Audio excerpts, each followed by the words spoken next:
천재 트레이더 BNF의 핵심 투자 원칙 7가지를 알려드리겠습니다. 그의 핵심 투자 원칙은 놀랍도록 단순하지만 누구보다 철저하게 지켰습니다. BNF의 첫 번째 핵심 투자 원칙은 가격 움직임이 전부다입니다. BNF는 철저한 단기 트레이더였습니다. 그는 하루에도 수십 번씩 주식을 사고 팔면서 작은 가격 파동 하나하나에서 수익을 쌓아갔습니다. 그에게 중요한 건 기업의 가치가 아니라 가격의 움직임이었습니다. PER, PBR, 재무제표, 실적, 그런 건 한 번도 신경 쓰지 않았습니다. 그는 이렇게 말했습니다.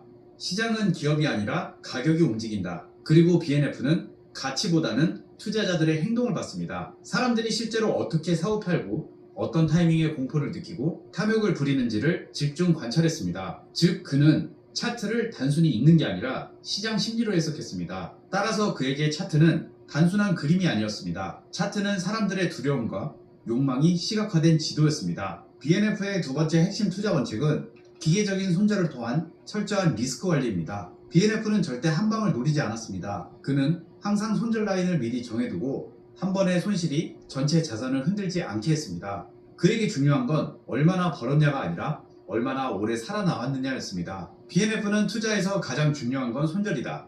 빨리 손절하지 않으면 시장이 널 데려간다. 라고까지 말했습니다. BNF는 언젠간 오르겠지 하는 희망을 절대 믿지 않았고 떨어지면 그냥 단칼에 잘랐습니다. 그리고 그는 손실난 종목을 붙잡느라 시간 낭비할 바엔 상승하는 종목으로 갈아타는 게 낫다 라고 말했습니다. BNF의 세 번째 투자 원칙은 익절은 기계적으로 하는 게 아니라 감각으로 한다입니다. BNF는 손절은 기계적으로, 익절은 감각적으로 하라고 말했습니다. 즉 BNF는 단순히 10%가 올랐으니까 판다 는 식으로 기계적으로 익절하지 않고 시장의 호흡을 읽어가면서 진행했습니다. 오히려 캔들의 길이, 거래량의 흐름, 매수세의 강도, 이 세 가지를 보고 판단했습니다. 예를 들어 거래량이 줄고 캔들이 짧아지고 모멘텀이 약해지는 그 순간 시장이 끝났다고 판단하고 입절을 진행했습니다. BNF의 네 번째 투자 원칙은 시장의 심리를 읽고 독립적으로 판단하라입니다. BNF는 뉴스나 전문가의 말을 전혀 믿지 않았습니다. 따라서 그는 늘 시장과는 반대로 움직였습니다. 남들이 공포에 질릴 때 매수하고 탐욕에 빠질 때 매도했습니다.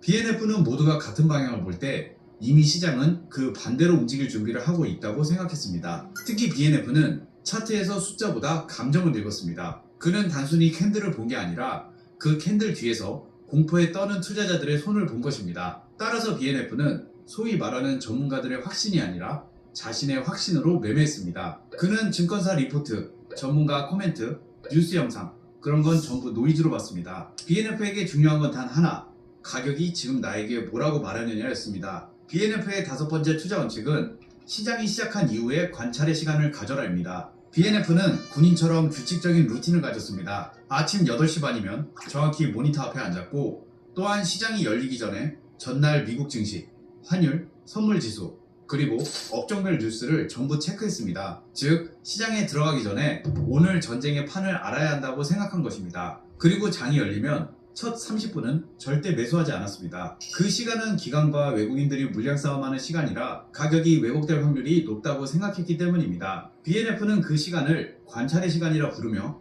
시장은 처음 30분이 진짜 성격을 드러내는 시간이고 그걸 읽으면 오늘 하루가 보인다 라고 말했습니다. BNF의 여섯 번째 투자 원칙은 감정을 차단하고 확률로 투자해라입니다. BNF는 트레이더를 망치는 건 시장이 아니라 감정이라고 말했습니다. BNF는 하루에 많게는 수십 번도 거래했지만 단 한 번도 감정으로 진입한 적이 없었습니다. 그는 시장은 예측하는 게 아니라 반응하는 거라고 말했습니다. 그래서 그는 자신이 정해놓은 매매 조건이 충족될 때만 움직였습니다. 즉 감이 아니라 확률로 트레이딩을 했던 것입니다. 따라서 BNF의 매수 진입법은 아주 명확했습니다. 예를 들어 BNF는 전날 고점 또는 저항선 근처에서 거래량이 붙는다면 관심을 갖고 봤다고 합니다. 그리고 그 자리를 강하게 돌파하면서 매수 조건을 충족하게 되면 매수에 진입하고 손절선을 설정했습니다.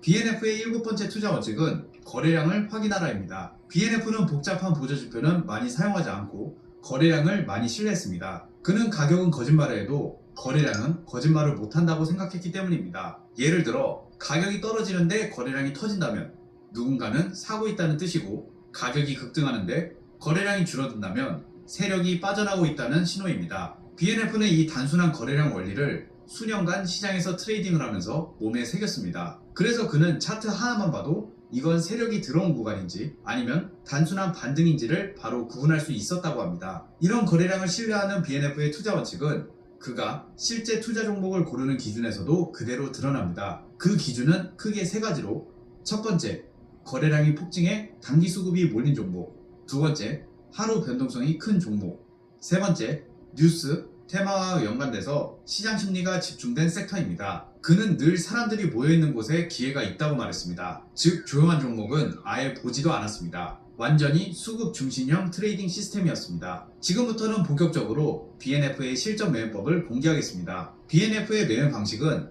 한마디로 차트 중심의 단타 트레이딩이었습니다. 특히 그는 시장에서 가격이 급락한 종목을 집중적으로 매매했습니다. 남들이 망했다고 도망칠 때 오히려 그 안에서 기회를 찾았습니다. 그의 이러한 역발상 매매법은 소위 말하는 역추세 매매법입니다. 하지만 현실적으로 일반 투자자가 가격이 급락할 때 바닥을 정확히 맞히는 건 정말 어렵습니다. BNF도 처음엔 수없이 실패했다고 합니다. 하지만 그는 포기하지 않고 직접 시장과 부딪히며 데이터를 쌓아서 가격이 급락한 이후에 어떻게 상승전환 신호가 나오는지 직접 몸으로 익혀 깨달았습니다. 예를 들어 BNF가 자신만의 역추세 매매 공식 3가지를 만들었는데요. 첫째, 가격이 급락 후 거래량이 줄고 캔들이 짧아질 때.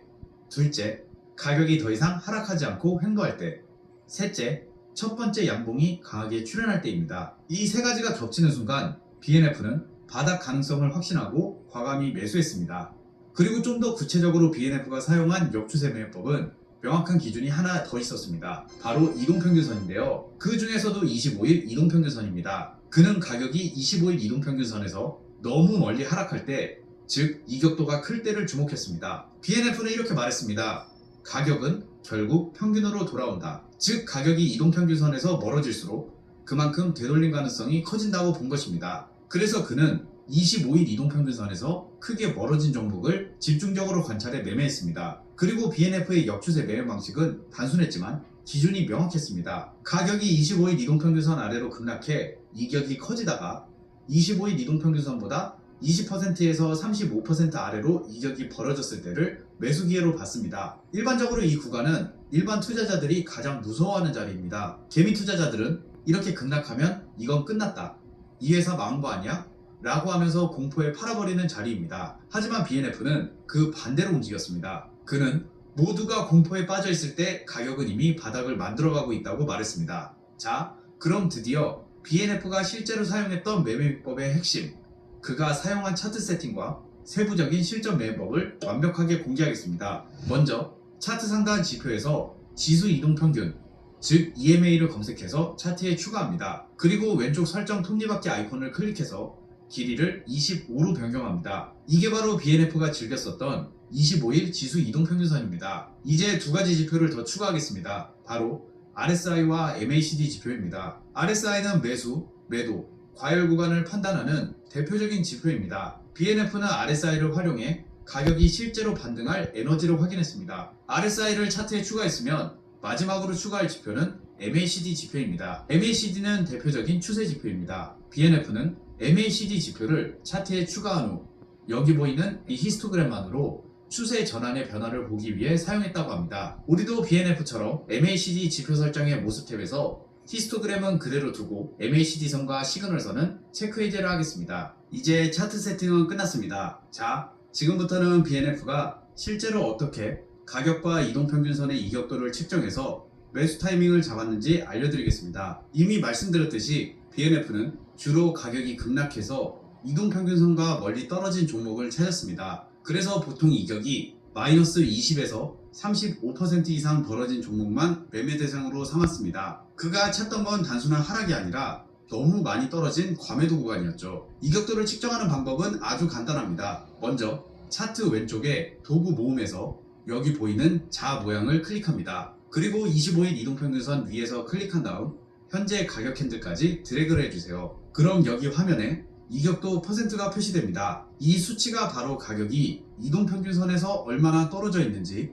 즉 BNF가 찾던 핵심 데이터입니다. 물론 BNF가 말하는 이격의 기준은 시장 상황에 따라 조금씩 달랐습니다. 그는 종목의 특성과 시장의 방향에 따라 이격도 기준을 유동적으로 조정했습니다. 예를 들어 삼성전자 같은 대형 우량주는 이격이 20%만 벌어져도 충분하다고 했습니다. 즉 대형주는 큰 변동성이 없기 때문에 마이너스 20%만 돼도 이미 과매도 구간으로 보는 겁니다. 반면 중소형주나 변동성이 큰 코인들은 이야기가 달라집니다. 이러한 종목들은 본래 등락이 심하기 때문에 단순히 마이너스 20%로는 아직 바닥이라고 보기 어렵죠. 그래서 BNF는 이러한 종목들은 이격이 30에서 35% 이상 벌어져야 충분히 눌린 자리라고 봤습니다. 그리고 시장 추세에 따라서도 기준을 달리했습니다. 상승장에서는 전체 시장이 강세이기 때문에 조금만 눌려도 매수세가 들어옵니다. 그래서 마이너스 20% 또는 마이너스 25% 정도 이격만 되어도 충분히 매수 타이밍이 될 수 있었습니다. 그러나 하락장에서는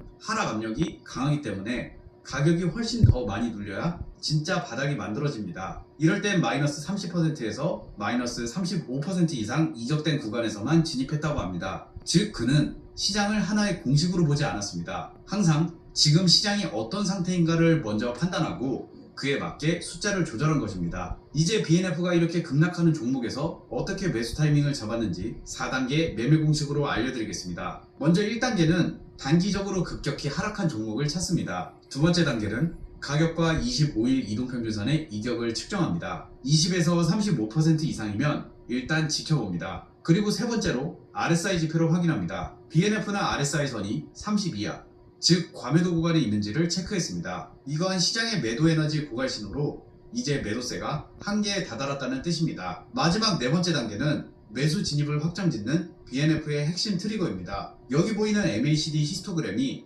영선 아래에서 빨간색이었다가 영선 위로 올라오면서 녹색으로 바뀌는 순간 BNF는 매수 버튼을 눌렀습니다. 그리고 놀랍게도 그가 이러한 단순한 조건으로 매수한 뒤에는 대부분 가격이 시원하게 반등했습니다. 자, 이제 BNF의 기본 매매법을 한 단계 더 업그레이드 해보겠습니다. 바로 지지선과 저항선, 즉 시장의 핵심 가격대를 함께 활용하는 방법입니다. 우선 차트에서 주요 지지선을 표시하겠습니다. 지지선은 시장 참여자들이 의식하는 자리입니다. 그래서 가격이 이러한 지지선 근처까지 내려오면 매수세가 들어올 가능성이 높습니다. 그리고 가격이 주요 지지선 근처까지 하락하기를 기다립니다. 그 다음 가격이 급락해 지지선에 닿았을 때 이동평균선과의 이격도를 측정합니다. 25일선 대비 20에서 35% 이상 벌어졌는지를 확인합니다. BNF는 절대 떨어지는 칼날을 잡지 않고 항상 멈춤과 반등의 조짐이 보일 때만 움직였습니다. 그래서 RSI 지표를 확인해 RSI가 30 이하, 즉 과매도 구간에 있는지를 확인합니다. 그리고 RSI가 바닥에서 꺾이는 모습이 나온다면 이건 매도세가 끝나가고 있다는 신호입니다. 이제 마지막으로 MACD 히스토그램이 영선 아래에서 빨간색이었다가 영선 위로 올라오면서 녹색으로 바뀌는 순간 매수 버튼을 누릅니다. 이건 단순한 반등이 아니라 시장 에너지가 바뀌는 타이밍입니다. 그리고 BNF는 매수 이후에도 항상 시장의 흐름을 세밀하게 관찰해 익절과 손절을 진행했습니다. 예를 들어 시장 전체가 상승 추세일 때는 수익폭을 크게 잡고 천천히 익절했습니다. 이럴 때는 상승 에너지가 강하기 때문에 조금의 조정이 와도 다시 반등할 가능성이 높죠. 그래서 BNF는 추세가 살아있다고 판단되면 익절 목표를 더 넓게 여유있게 잡았습니다. 반면 시장 전체가 하락 추세일 때는 완전히 달랐습니다. 하락장에서는 익절폭을 짧게 빠르게 수익을 실현했습니다. 이렇게 BNF의 매매 전략은 복잡하지도 화려하지도 않았습니다. 그의 투자 핵심은 단 하나, 유연한 대응력과 빠른 결단력이었습니다. 오늘 알려드린 BNF의 매매법 이외에 BNF의 트레이딩 비법 전자책을 무료로 받고 싶으신 분은 댓글에 이렇게 BNF라고 남겨주시고